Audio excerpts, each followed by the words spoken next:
ओम शांति। पिता परमात्मा जो आत्माओं के पिता हैं, सच्चे सच्चे माता पिता शिक्षक सतगुरु हैं, प्राणों के प्राणेश्वर हैं, आत्मा रूपी बैटरी को चार्ज करने वाले हैं। तो पिता परमात्मा कहते हैं कि बच्चे पवित्रता ही आत्मा की शक्ति है, पवित्रता ही आत्मा की दिव्यता है, पवित्रता ही आत्मा की चमक है। तो बाबा पवित्रता के लिए ही हम बच्चों को रोज ज्ञान अमृत पिलाते हैं, जिससे हमारी वृत्ति श्रेष्ठ होती है। क्योंकि जो हमारे संस्कार बने हुए हैं, वो संस्कारों को ही दूसरे शब्दों में वृत्ति कहा जाए।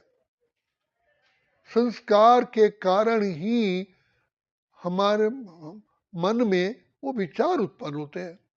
तो विचार तो जैसी वृत्ति होती है, अंदर वृत्ति में कॉन्शियस, जैसे गुलाब के फूल में गुलाब की सुगंध उसकी वृत्ति है,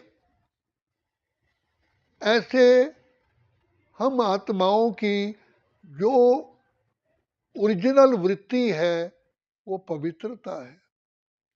ये देह अभिमान के कारण ही, विकारों की प्रवेशता कारण ही हमारी पवित्र वृत्ति दब गई है। और वो जब तक वो पवित्र वृत्ति नहीं आती, प्रकट होती, तब तक आत्मा को सुख चैन नहीं मिल सकता। जैसे शरीर के अंदर कोई थोड़ा सा भी पॉइजन आ जाए, जब तक पॉइजन पूरा खत्म नहीं होता, निकलता नहीं है, तब तक शरीर में स्वस्थ तंदुरुस्ती आ ही नहीं सकती।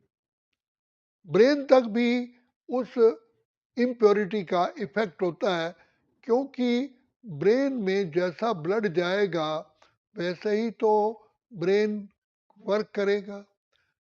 शरीर में फोड़ा, फुंसी या जितने भी रोग होते हैं, ये सब गंदगी के कारण है। हम कोई चीज़ खा लेते हैं या वो करते हैं, इसी प्रकार सोचने से भी गंदगी पैदा होती है। तो बाबा कहते हैं, बच्चे तुम्हारे व्यर्थ संकल्प भी नहीं आने चाहिए, व्यर्थ भी तुम अवॉइड करो। और जब आत्मा में पवित्रता आती है तो व्यर्थ से एकदम किनारा हो जाता है। व्यर्थ भी एक जैसे बदबू लगती है। तो बाबा कहते हैं कि जितना तुम बाबा के महावाक्यों का मनन चिंतन करोगे, बाबा याद रहेगा और उन शब्दों का हमारे ब्रेन पर बहुत ही इफेक्ट होता है, पावरफुल इफेक्ट होता है। जैसे अकबर के ज़माने में कहते हैं कि 9 रत्न थे, ऐसी भाषा बोलते थे, ऐसा राग अलापते थे, बारिश शुरू हो जाती थी, ऐसा राग अलापते थे, हवा चल पड़ती थी। तो ये सब शब्दों का इफेक्ट है। तो बाबा आकर के हमें इतना पवित्र ज्ञान देते हैं, इतने पवित्र वचन हमें बोलते हैं कि आत्मा में फिर से श्रेष्ठता उत्पन्न होती है, दिव्यता उत्पन्न होती है, अलौकिकता उत्पन्न होती है। तो इसलिए बाबा के हम कितनी महिमा करें, बाबा के आगे हमारा सिर झुक जाता है, ऊपर उठता ही नहीं कि बाबा आप इतनी कमाल करते हो, इतने शब्द हमें ऐसे सुनाते हो। क्योंकि साउंड का, शब्दों का आत्मा पर बहुत इफेक्ट होता है। अब कई बार मनुष्य ऐसे शब्द सुनता है, उसकी आंखों में आंसू आ जाते हैं। कई बार ऐसे वचन सुनता है, उसको हंसी आ जाती है। तो ऐसे शब्द जिससे हमारे अंदर पवित्रता पैदा हो जाए, श्रेष्ठता पैदा हो जाए, दिव्यता पैदा हो जाए, ये बाबा के ही महावाक्य। तो जो बच्चे बाबा को दिल व जान, सिकवा प्रेम से याद करते हैं, उनके अंदर शब्दों में भी महानता आ जाती है, हाईनेस आ जाती है, जिसको बाबा कहते हैं होलिएस्ट एंड हाईएस्ट। तो बाबा कहते हैं तुम बच्चे जितना बाबा को प्यार से याद करोगे, जिसको प्यार की गहराई से कहा गया मेरा बाबा, मेरा बाबा, दिल से कहो मेरा बाबा, हाथ बटाएगा साथ निभाएगा निभाएगा वो। वेदांती बहन से पूछा कि भाई भगवान परम शिव बाबा को याद करने में अब हमारा मन नहीं लग, क्या करें? वो खुद कहती है, मैं कहती हूँ I love you Baba, I love you, I love you, I love you. वो 1000 टाइम बोलती है, बाबा भी कहता है बच्चे आई लव यू।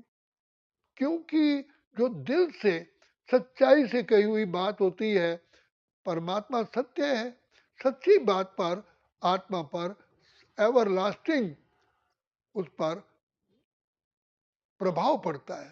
तो सबसे बड़ी है पवित्रता, पवित्रता से ही सत्यता आती है, फेथफुलनेस आती है, एकाग्रता आती है, एकांतवास बनना चाहता है, एक रस अवस्था रहती है और हम एक के ही, एक वाले एक भरोसा रहते हैं। तो वो ये तब होगा जब आत्मा का तीसरा दिव्य नेत्र, जिसके बुद्धि कहा है, वो जागृत हो जाता है, तो पूरा खुल जाता है। जैसे किसी की आंख बिल्कुल ठीक होती है तो दूर तक दिखाई देता है, नजदीक तक दिखाई देता है, सब कलर, सब चीजें, और जीभ का टेस्ट, सारे सारे हमारे शरीर के अंग भी कंट्रोलर ब्रेन है। तो जितना ब्रेन में हमारी दिव्यता आएगी, पवित्रता आ जाएगी, तो बाबा हम बच्चों को ऐसे पवित्र शब्द बोलते हैं। इसलिए बाबा की मुरली को हम जितना बार बार पढ़ेंगे, उतना हमारा पवित्रता का लेवल हाई होता जाएगा और अपवित्रता से अपने आप ही छुटकारा हो जाता है। आत्मा स्वीकार ही नहीं करती। जैसे देखो हम भोजन खाते हैं, हमारी नाक मुंह में जाता है तो नाक सामने है, तो नाक में जब दुर्गंध आती है भोजन तो हम फेंक देते हैं, नहीं हमें ये बिल्कुल भोजन नहीं खाना है। इसी प्रकार बुद्धि भी एक, उसके अंदर भी पावर है। तो बुद्धि जब इतनी श्रेष्ठ होती है तो वो बुराई से उसको फाउल स्मेल आती है, नहीं ये मेरे लिए ठीक नहीं है। तो पवित्रता में भी हाईनेस के लिए पवित्रता के सागर बाप के साथ अत्यंत लगाव जरूरी है। दिल से, दिमाग से, रोम रोम से, सत्यता से कहे मेरा बाबा, मीठा बाबा, प्यारा बाबा। दिल स्वीकार करे, दिमाग स्वीकार करे, मन स्वीकार करे, बुद्धि स्वीकार करे, रोम रोम स्वीकार करे। तभी तो आज देखो माँ के दरबार में जाते हैं, पत्थर बोले जय माता की, पेड़ बोले जय माता की, पत्थर पा जो भी बोले जय माता की। क्यों? सब जगह से वही प्रकंपन आते हैं, जय माँ।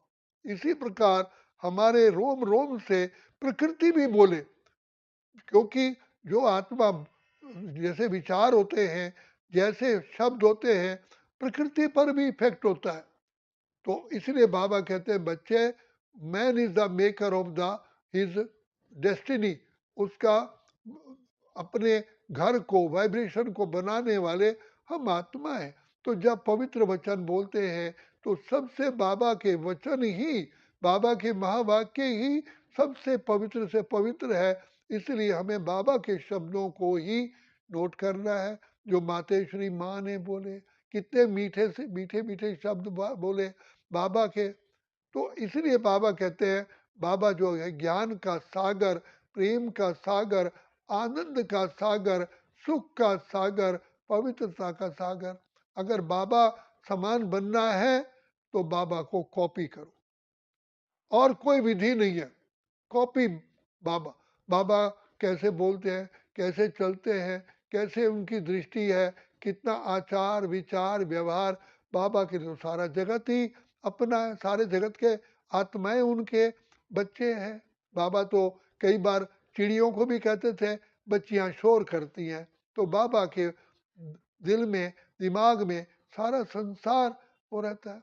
ब्रह्मा बाबा ने लास्ट में अनुभव सुनाया, वाणी सुन चलाई कि बाबा मेरे साथ रहता है ना, शिव बाबा मेरा, मैं भी बाबा बन गया हूँ। जो बाबा की बुद्धि विवेक कहता है, आखिर बाबा भी तो आत्मा है ना, परमात्मा आत्मा ही तो है, तो आत्मा का मोर देन 100% रंग लग जाता है, क्योंकि संग में रहते रहते रंग लगता है। ब्रह्मा बाबा की आत्मा शिव बाबा के संग रहते रहते रहते रहते वो बाप समान ही बन गए। ऐसे ही हम भी जब हम बाबा को याद करते हैं, बाबा जैसी कॉपी करते हैं, तो वैसे ही हम बन जाते हैं। तो इसलिए जैसे एक एक्टर होता है, अगर कोई वैसा जैसे कोई देवानंद बनना चाहता है, उसी जैसे बाल बनाएगा, वैसे ही शब्द बोलेगा, वैसे ही उनकी चाल ढाल, ऐसे ही महाराणा प्रताप जैसा कोई पहलवान बनता है, तो महाराणा प्रताप को, छत्रपति वीर शिवाजी को फॉलो करता है। इसी प्रकार कोई दौड़ लगाना चाहता है, तो मिल्खा सिंह को आज के ज़माने का कॉपी करता है कि मिल्खा सिंह कैसे दौड़ लगाते थे, उनकी छाती कहाँ थी, पेट कहाँ होता था भागते हुए। इसी प्रकार से बाबा को जब हम याद करते हैं दिल व जान सिख व प्रेम से, तो बाबा के सारे जो गुण हैं, सब संस्कार हैं, वो हमारे अंदर आ जाते हैं। शिव बाबा सेल्फलेसली हमारी सेवा करते हैं कि नहीं? ऐसे ही उन आत्माओं में भी सेल्फलेसनेस आ जाती है, कोई स्वार्थ ही रहता। ब्रह्मा बाबा की कमाल है, मातेश्वरी माँ की कमाल है, दीदी मनमोहिनी की कमाल है, जिन्होंने हमारे हमारे सामने एक आदर्श अपना जीवन रखा। अपने लिए तो जिए नहीं, वो तो सारे विश्व के लिए जिए। और दूसरा, बाबा ने कहा बच्चे, जब तक के दृढ़ता नहीं आएगी कि मुझे बाबा मैं आपका हो चुका, कुछ भी हो मैं आपका हूँ, आपका था, आपका रहूंगा, मुझे अपनापन नहीं चाहिए, मुझे अपनापन नहीं चाहिए, सब मेरे दिल से निकले, रोम रोम से निकले, बाबा तू ही तू, तू ही तू, तू ही तू, तू ही तू। तब हम बाप समान बन सकते हैं। और उसमें भी हम बाप समान बन तो जाते हैं, लेकिन हमें उसका ईगो नहीं रहता, अभिमान नहीं रहता कि हम बाप समान बने। ये बाबा की कृपा है, बाबा का आशीर्वाद है, बाबा की हमारे पास दुआएं हैं। हम क्या हैं? हम कहा मिट्टी से भी नीचे खाक बन गए थे, तो बाबा ने तो आकर के हम हमें ऊंचा उठाया। ये किसकी कृपा है? ये किसका दिया हुआ है? मेरे शब्दों में जो शब्द हैं, मेरे अंदर जो ब्रेन है, मेरे अंदर जो कुछ भी है, ये बाबा की ही तो देन है। तो बाबा दिल से निकले हरदम बाबा, जीवन तूने बना दिया, माली तू एक मिला अनोखा, फूल जो तूने खिला दिया। बाबा, प्यारे बाबा, मैं कुछ भी नहीं हूँ, यू आर एवरीथिंग। ये सब कुछ आपका है, आपका था, आपका ही सारा कल्प। बाबा हम आपका दिया हुआ ही तो खाते हैं, आपका दिया हुआ आशीर्वाद से हम चलते हैं। ये जो कुछ भी मेरे पास है, ये सब आपकी देन है। ये यश, ये धन, ये दौलत, ये विद्या, जो कुछ है, ये आपकी देन है, प्रभु की देन है। इसीलिए भगवान कहते हैं ना कि भगवान की देन को अपना समझना ये भगवान का अपमान है और अपना झूठा अभिमान है। हम क्या हैं? तभी तो कहा हम तो थे उलझन में, मार किसने दिखाया? किसने ये बुद्धि दी? किसने हमें बोलना सिखलाया? किसने हमें चलना सिखलाया? ये सब शिव बाबा ने, ब्रह्मा बाबा ने। मात पिता, तब कहा तुम मात पिता हम बालक तेरे, तुम्हारी कृपा से सुगर है। ऐसे हमें प्यारे माता पिता मिले हैं जो संसार में किसी के हो नहीं सकते। मेरा बाबा ज्ञान के सागर, प्रेम के सागर, आनंद के सागर, शांति के सागर, सुख के सागर ढूंढ के लाओ। किसी का बाप ऐसा है जिसका बाप ऊंच से ऊंचा, उससे कोई ऊंचा हो ही ना? वो मेरा पिता है। करोड़ों मुसलमान जिसकी नमाज पढ़ते हैं, अरबों खरबों क्रिश्चियन जिसकी प्रेयर करते हैं, करोड़ों सन्यासी जिसकी महिमा गाते हैं, वो मेरा बाप है। किसको खबर है कौन साथ है हमारे, जिसकी नजर से चलते चांद और तारे, चांद और तारे। कितना ऊंचा बाप मेरा है, ये सोचना, ये रोम रोम में समाना ही ये वाणी को आराम आ जाता है। बाबा सब कुछ आपका दिया हुआ, आपका दिया हुआ खाते हैं, आपका दिया हुआ ही शक्ति से हम चलते हैं। आप ही हमारे जिह्वा पर विराजमान होकर के बोलते हो, आप ही तो सारे कार्य कर रहे हो, सब काम आप खुद करते हो, नाम बच्चों का करते हो, हम तो कुछ भी है नहीं है, वी आर नथिंग। ये तो जैसे शीशे के ऊपर सूर्य की किरण आती है, वो रिफ्लेक्ट होती है, क्या वो किरण शीशे की है या सूर्य की है? रिफ्लेक्टर क्या करे, रिफ्लेक्टर क्या करेगा? जब सूर्य ही नहीं होगा तो वो रिफ्लेक्ट कैसे करेगा? तो we are simply the reflector, और रिफ्लेक्टर भी ऐसे जिसके अंदर हजारों दाग लगे हुए, रिफ्लेक्टर को भी साफ विधाता ने किया, ये उसी की उसकी महिमा है। तू ही तू, बाबा कहते हैं बच्चे तुम बच्चों को बाप के प्यार में ही खो जाना है, समा जाना है, बाप समान बनना है, तो बाबा के प्यार में खो जाओ, मैं खो जाऊं तुझ में, तुझको पाने के लिए, बस एक तू ही नजर आए। तो बाबा इसी को ही कहा बाप समान बनना। अच्छा, ओम शांति, ओम शांति, ओम शांति।